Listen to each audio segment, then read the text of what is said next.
You're in chaos right now. You're like riffing, you're singing, you're in front of all these crazy people staring at you, like hoping. And you're that totally you're at the mercy of everybody in the room. You can't wait and sit around for something to smack you in the face. You have to listen to 1,000 hours of music for every 10 hours you spend trying to write.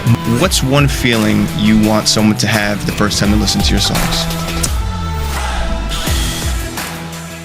Ladies and gentlemen, welcome to the Random Riffs podcast, brought to you by Jam Hut Studio. I'm your host, Peter Karras. Our mission here with Random Riffs is to provide a platform for original local musicians to showcase their greatest hits. And a big shout out to our team, The Weekly Wanderer, Connor O'Sullivan, covering all your live local performances, updates, and Ali Sun with Honey Lux Production. Ladies and gentlemen, welcome to the Random Riffs podcast. I'm your host, Peter Karras. This is your co-host, Lou Von Klitstein. Jack, who did you have to become to write this? My name is Lou, by the way. Thank you. Yes. Some musicians perform, some confess. Jack does something more dangerous. He makes vulnerability feel powerful. Lou, you can ask some questions now. Jack, great to have you on the pod. Thanks tried for last week. Yeah, absolutely, man. East Meadow legend. I guess so. I don't know about that, but thank you. I think so, bro. I've I remember the first time I saw you play was at Stankfest 2024. Yeah. And I was like, this guy's got a great voice. Thank you, man. He's got a great setup. He's very melodic. And I think that he had a bright future ahead of him. So thank you, man. Great to have you on the pod, man. I appreciate it. Thank you guys for having me. It's fun to be here. Last week I had a gnarly stomach virus, but here we are. I'm excited. Dang, awesome. dude. So how long have you been into music? When did you get started? I started playing instruments when I was like 10. I'm 27 now, so like 17 years. Holy cow. How did you feel the first time you touched the guitar? Like hopeful, I guess you could say, because it's definitely difficult at first, but like I knew like I had some sort of aptitude for it. Like I knew it wasn't going to be impossible for me. But it's a bitch of an instrument, man. It really is. It'll humble you quick. Oh, dude, it still humbles me every single day. Because the goal is always to get better, right? So, still humble all the time. But yeah, I've been playing instruments for like 17 years. Wow. Started piano at the same time as I started the guitar. Did that help with the guitar, riffs, or was that kind of a little confusing? Or because I know piano is kind of like almost like strings inside. It's almost like another type of guitar, organ kind of thing. Well, the piano is it's like a percussion instrument, right? Which is, that's like, it's like a trivia question, what kind of instrument is the piano? It's actually a percussion instrument. I would never thought that. Yeah. It's like a big guitar trapped inside of a box. Yeah. But you think about it, you're hitting it down, it's percussive. But I think starting both at the same time definitely helped my musicianship as a whole. And they're totally different. The piano is still like, I love writing at the piano. Everything is just laid out perfectly in front of you. It's so easy to experiment. You just I feel like you could like melt into notes instead of like you got to press. And you just hold a note there and then you lay another one on top and see how it sounds, and then change it to the next one and then the next one. It's like it's a much more user-friendly layout than the guitar. I absolutely agree. For learning songs and stuff, I feel like you could like dabble and stuff, not have actually like a background in music in order to do it. Yeah. But with a guitter, you kind of need to get into riffs. You need to know. Not necessarily. Everybody starts somewhere. I personally only knew like "Smells Like Teen Spirit." Yeah. I tried to do some other stuff, but it was like I couldn't get really too far into it. Again, it's one of those things where you need to.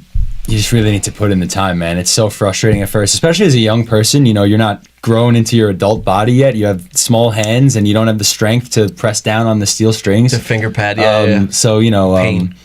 And fingernails are a problem as well. You can't have big fingernails getting in the way. So there's a lot. There's a lot of factors that go into putting in the time to actually becoming a good guitar player. Where it's super easy to get discouraged for sure. I mean, I used to teach kids, and about half of them were just there because their parents were sending them after school, because it's just a pain in the butt for a kid to learn how to play guitar if it's not something you want to be doing. Right. You can't really be forced into it because it's hard. Right. Yeah. Who were some of your biggest influences that made you want to pick up a guitar and sing? I would say Neil Young. When I was a young kid, I saw Neil Young. It was like a YouTube video. It was like him in like 1971 or something like that. That video like was big for me because it was just him with a guitar. Obviously John Mayer, as you know, for sure. Cool. I saw him when I was, I think 12. I had been playing guitar for like 2 years, and my uncle, who like taught me a few chords on the guitar, is definitely a big influence on me as well. My uncle Mike. While you're on John Mayer, I just need to ask, where ahead. was your first concert ever?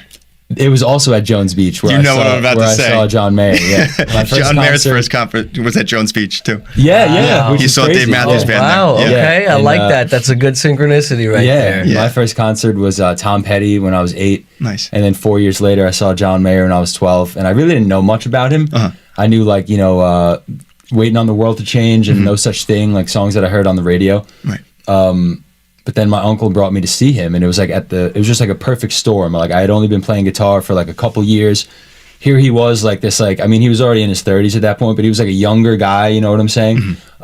Whereas, like, all my heroes at that point were like David Gilmour, Clapton, like guys that were already in their 70s, Right. So I was like, oh my God, here's John Mayer. Like, here's this young guy that's like Future legend. Yeah, it's like I didn't know you could be a young guy and be, this like cool guitar player playing, to thousands and thousands of people. So it was just like this perfect storm. Like, that's my guy. Nice. Was that what set you on fire? Is that was like? Yeah, most definitely. Yeah, for sure. you when can you hear a first lot of started- that in his music. Sorry, I John do Mayer. hear kind of like that. You're cool you're on point with swag. that. And my question was, when did you start incorporating singing with guitar playing? Because I know that for someone that doesn't know how to do Right that, away. it's very challenging. Like I never would be able to put 2 and 2 together. I learned it all at the same time, which I think is like huge. Oh, you did that immediately? Yeah, I Oh. started as soon as I started playing and singing at the same time. I was playing "Wish You Were Here," and singing it, and that's like the first song I was able to really like play That's a and good sing. song. Yeah, Oh, yeah. great song to learn as well. Anybody out there, do it at the same time if you can. Because it's hard as well. It's putting 2 and 2 together. It's like pat your head. That's what I'm saying, dude. I'm like I can't do the strumming and then find the rhythm of the strumming with the singing too. And so when I see people, and like nowadays, it's like, if you're gonna do it, you got to be a singer, you got to be a dancer, you got to be a fucking. You get so inundated that you just like you don't even want to try. It can be difficult, man. It can be really difficult to sing and play at the same time. And there's certain songs where I absolutely can't do it. A John Mayer song, for example, Neon? like Neon, I just can't play at all. But like Edge of Desire, Right. like I can play the riff. But and I can sing, but I can't do them at the same time like he does. Yeah. It's like almost impossible. Dude, that song. you gotta need like 8 fingers. Yeah. But even playing the riff is hard enough itself, obviously, like you just said. But singing on top of it is just. Sticking with John Mayer, you go back to like an album like Where the Light Is, right? You see him play Don't Stop This Train, and all of a sudden he starts whistling on top of it. Yep. It's like, oh wow, I'm on a train right now. Yeah. How do you have 3 layers? Yeah. At the same time, you're singing, you're playing, you're whistling, Yep. and now it sounds like you're on a train. Because the whole time he's keeping he's got the percussive right hand going. Right. He's like, almost like flicking the strings while he's picking them and using his palm to give that.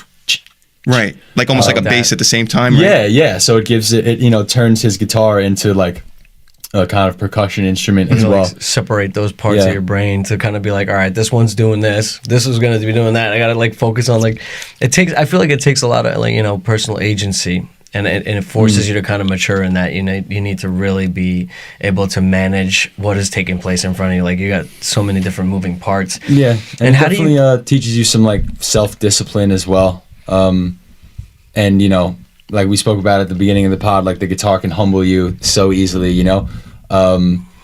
Just continuing to try and push yourself all the time. Like maybe one day I will play Neon. Like I'm not going to think you will. completely write it off. Yeah. But just always having a next goal to move towards, I think, is what makes playing an instrument such an awesome thing as well.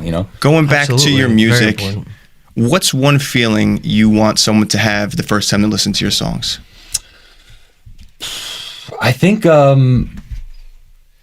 it might be a crappy answer, but I think whatever feeling they feel, I think is the best answer. If you can write music that is ambiguous enough to make somebody feel a certain way in this situation, and then a different person listening to the same song can view it as something completely different. I think that's when you know you've written like a powerful song that can, you know, stay with people. So I feel like, you know, obviously while you're writing a song, you're going for a certain tone or you're going for a certain emotion.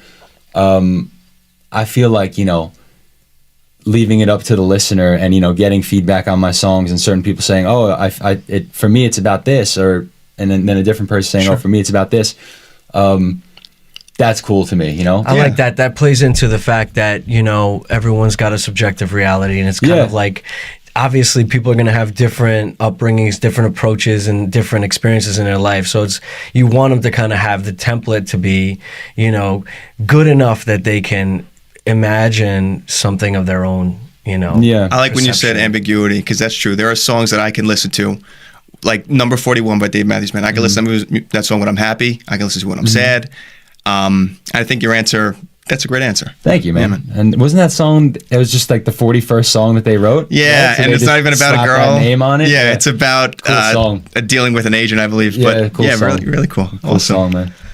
So okay. So in terms of performing live, what was your most challenging live performance, and what was the thing that really just made you just like, you know, I don't want to, you know, like you're like on the cusp of just, you know. The worst part of that live performance. All right, so the worst one I had was due to nobody's fault besides Mother Nature. I'm not going to call anybody out. It was just, you know, crappy day. The planning could have been better, but I was playing at this outdoor party that was covered by the rain, and sheets of rain started pouring down. Like you couldn't see that. Like that. Oh, sorry.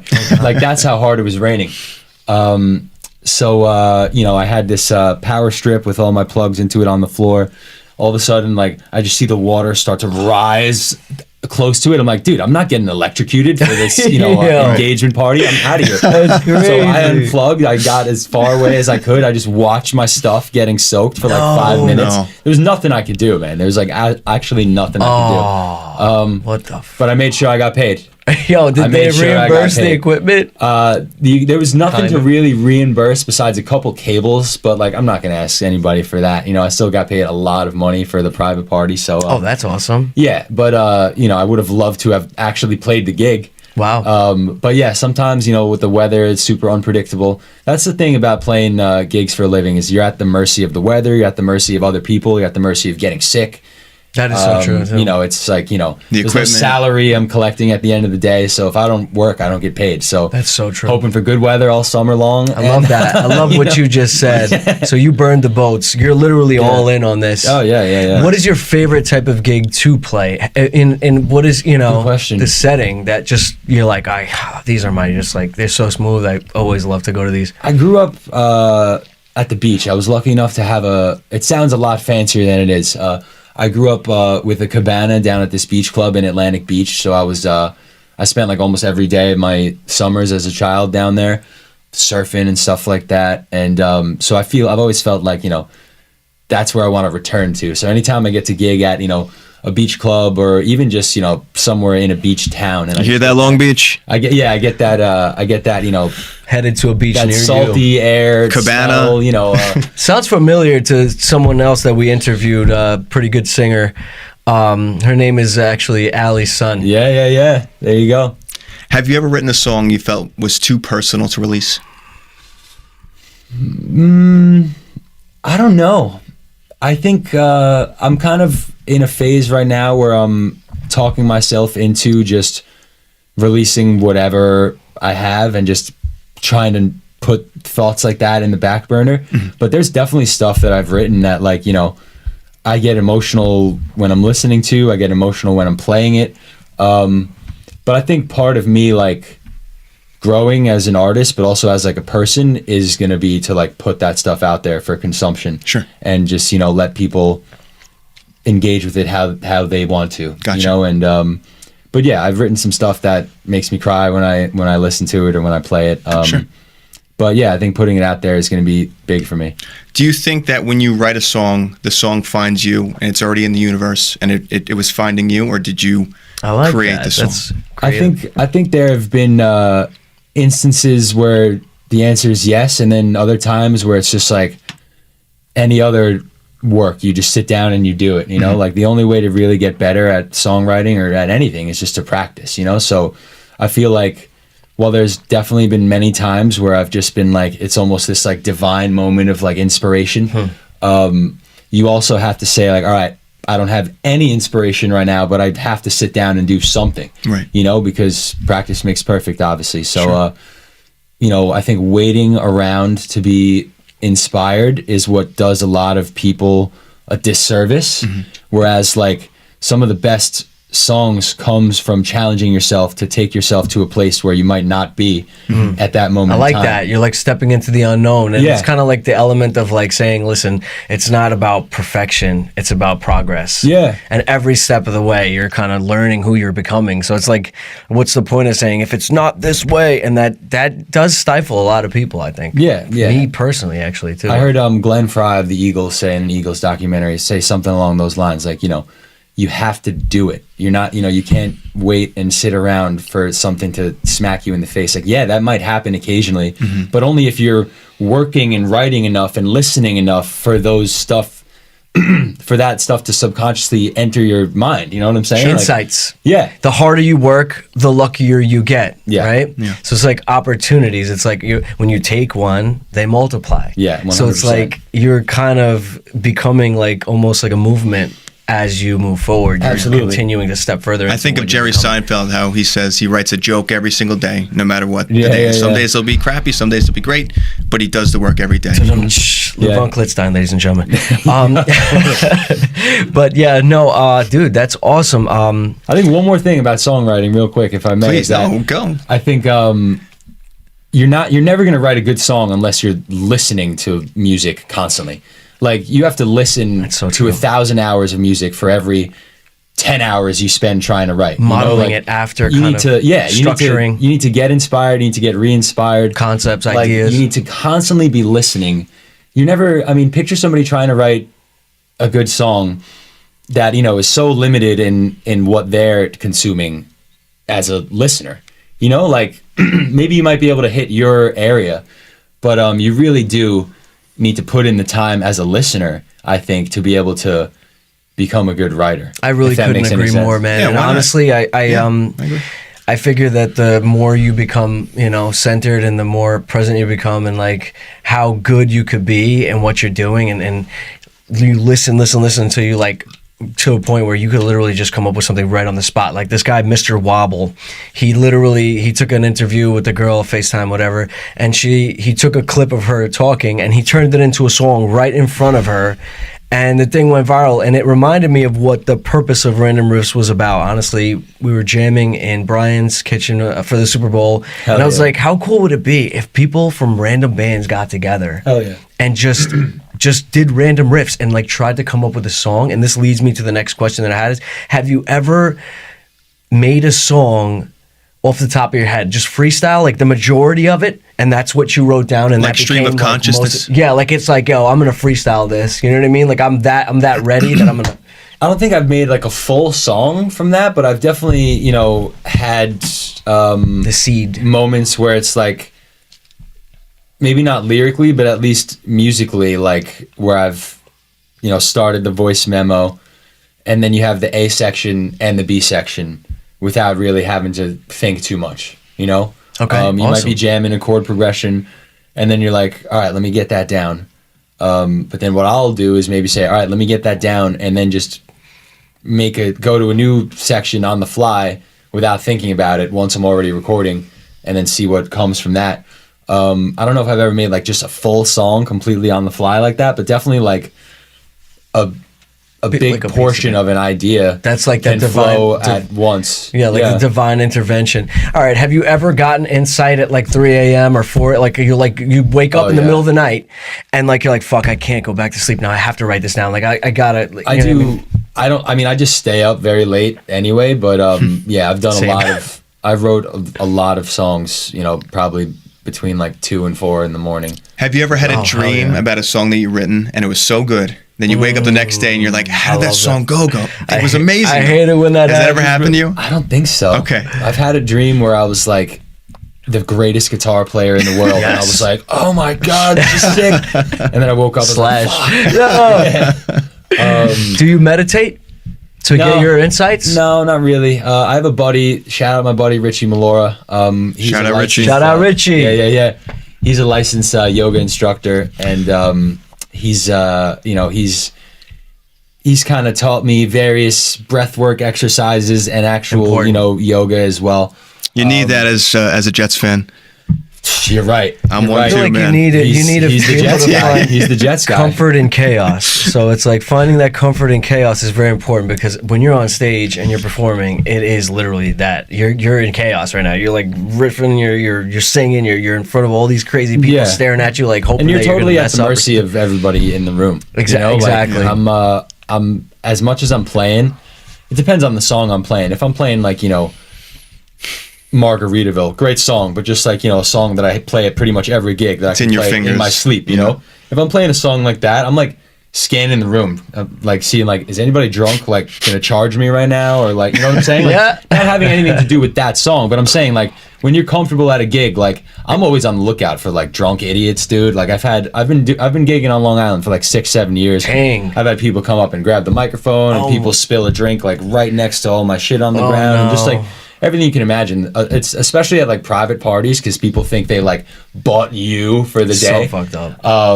They think they own you. They think they own you for 4 hours. So dumb. So I'm like, you can't climb on top of my speaker just because, like, no, like, stop. Right. But I think I've been doing it long enough where know how to manage things, and I feel. Have you ever sang a song that isn't uniform with Jack?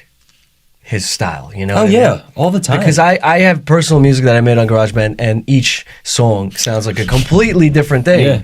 So if someone were to hear it, they wouldn't know how everything goes together. But I personally think that's just how I wanted to do it. So we'd love to hear it, Pete. One day maybe I'll be on the podcast. Yeah. So like the song I have out now, Little Bird, like that's a very acoustic driven song. But and that was released last month, right? It was January 30th. Gotcha. So yeah, end of January. Cool. And it's been fun having that out there, man. But so I recorded that, and then 2 more songs that are also kind of in the same like folk pop singer-songwriter-y, whatever you want to call it. But then 3 more that I just recorded at the same studio with the same guys. Totally different. This one I have out is going to be some sort of cross between yacht rock meets it's basically a yacht rock song with like an Eric Clapton solo thrown into the middle like of 80s it. Clapton, maybe? Yeah, exactly. It's Can we expect that by summer? Oh, 100%. Oh, perfect. Yeah, 100%. Song of the summer, then. I love the exploration. I love the challenging the barriers, and I would truly believe that at some point there are going to be albums that just have a completely different mix of interpretations and genres in one album. Because at this point, it's like, why do we have to be? And that's my voice is just like this, and it has to be only like this on the same exact. I just want to get to a point where I can put out an album, like where enough people are listening, where like I'll put out an album, because I feel like for a small artist like myself, we're in a time now where like you have to just put out a single, market it every day, put out the next one, market it every day. I feel like attention spans are at like an all-time low. Dude, like if you put out an album, like people might not listen to like 3/4 of it. You know what I'm saying? Whereas if you give one song like a month or 6 weeks to shine, like it has a much better chance of catching on than if you just if you lump it into like a 10-song LP and like people, it just might get hidden there, people might not even go searching for it. I think I know what you're going to say, but do you have a perfect album that you could play without skipping a track? Oh yeah, many of them. Give us one.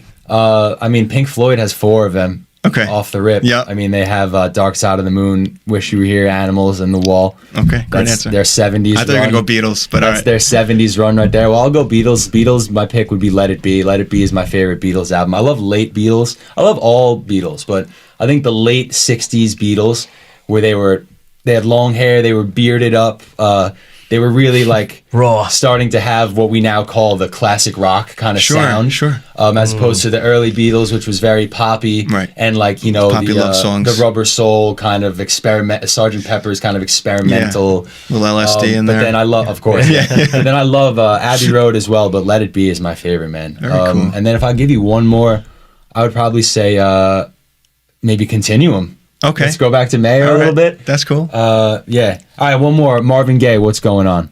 That's Wow. a perfect album. Okay. All right. Yeah. So what song are you going to be performing today for us? I'll do Little Bird. Little Bird is out right now. You guys will get a nice live acoustic version of it. I don't think there's ever been a documented solo acoustic version of it, so you guys are the first. Yeah. Looking forward to it, man. Let's do it. This is Me a too. privilege. And so what did you have to become? What person did you have to become in order to write this? You know what, man? I think you got to be a little bit vulnerable, but also observant. Because at the end of the day, this song is really just about a bird's nest in the front in my front yard. I swear, man, it's awesome. about a bird's nest that made it through a big storm in my front yard. So I woke up the next morning like, oh my God, it's still there. So I just wrote the song like from the perspective of like the mother bird, like hold on to me tight, we'll get through the night. I'd weather any storm for you.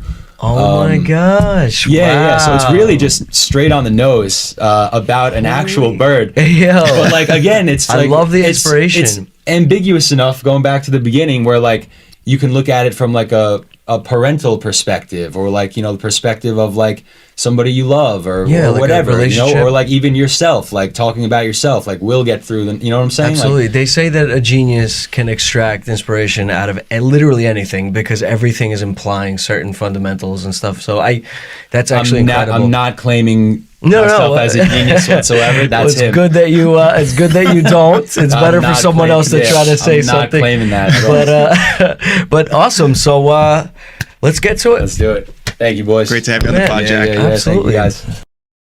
What's up, guys? I'm Jack Megale. I'm going to play my song Little Bird. It's out wherever you listen to music.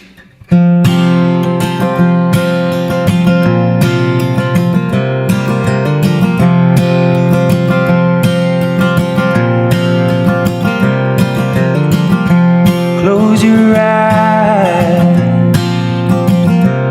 You were shaking up all night, all night. And I'm on fire, but everything's alright, alright. There's a world far beyond the things you've seen.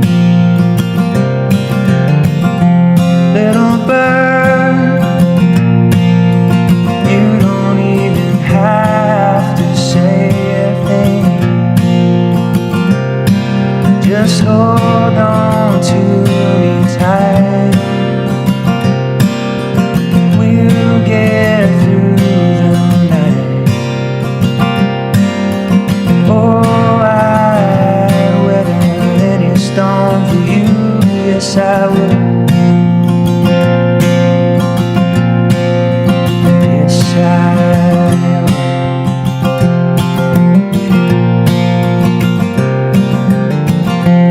Look around at all that's scattered on the ground, And it got loud, but you didn't make a sound, Have you heard that winter has faded into spring? Little bird, oh, you don't even have to say a thing. Just hold on to me tight. We'll get through the night. Oh, I'd weather any storm for you. Yes, I would. I'd weather any storm for you. You know I'd weather Ladies and gentlemen, my name is Connor O'Sullivan, and I am your weekly wanderer. This week, tomorrow night, you can hang out with Evan Kariga at the Coop. Come on down, play your songs. Thursday night, we have Jack Megale at Whiskey Reds, and we have Nicoletta over at Uncle Frank's as well. Friday night, we have Kenny Bauer and Company at Nostalgia Bar. Always a bunch of new bands there. Go check them out. Good people. Irish Times Pub, we have Karen Bella, a future guest on the podcast here. We're excited for that. And Saturday night at the Mess Peak with VFW, the Miles to Go. Definitely follow them on Instagram. They're a booking agent. They have a bunch of new bands going to be there. Definitely a great way to support the musicians with new music. And we also at Shaker's Pub have Snow Dog Collective. Same thing, they're a great booker. Book a lot of new bands on the island, so definitely go there, check them out. Sunday night at Sunday we have Jason's Vineyard. Renee D'Angelo, also a future guest coming up on the pod in a few weeks. And also Sunday afternoon at the Mess Peak with VFW, we have the Golden Hour booking. And there's going to be multiple bands there as well, same thing as the others. So definitely check all those out this week.